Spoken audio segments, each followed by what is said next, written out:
मैं रसूल का नवासा तुझसे वादा करता हूँ, जो तू चाहेगा मैं तुझे दे दूंगा। कहते मलऊन मानता नहीं है।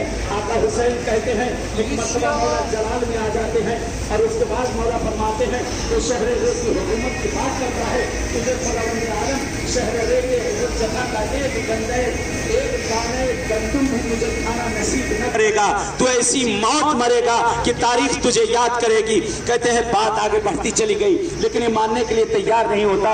मौला इमाम हुसैन अलैहिस्सलाम कहते इसे इसरार पर इसरार करते हैं। जब ये मानने के लिए तैयार नहीं हुआ तो मौला हुसैन कहते ठीक ठीक, एक और मुझे वजह बता दे कि इतनी चीजें होने के बावजूद मैंने इतनी पेशनहादे भी तुझे की, फिर भी तुम अंतर ही क्या वजह है। और कहता है कि मर्तबा ये मलऊन सर को उठाता है और मुस्कुरा कर कहता है बुग़्ज़न में अभी तुम्हारे बाप की दुश्मनी में मैं तुझे मारने के लिए आया हूँ, तुम्हारे बाप की दुश्मनी में मैं तुझे मारने के लिए आया हूँ। मौला कहते ठीक कोई बात नहीं, मुझसे जंग कर ले, लेकिन मेरे साथ जो मेरे अहले बैत है उन्हें जाने दे। कहता हुसैन मैं किसी को इस जमीन से जाने न दूंगा।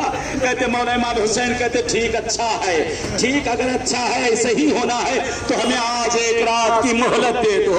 आज ही की वो शब है, ये 9 मुहर्रम की आज यही रात है कि आका हुसैन ने कहा आज एक रात मुझे दे दो ताकि अपने इलाही से बैठ कर हम लोग बातें कर सके। हाथों को जोड़ेंगे, हुसैन कहना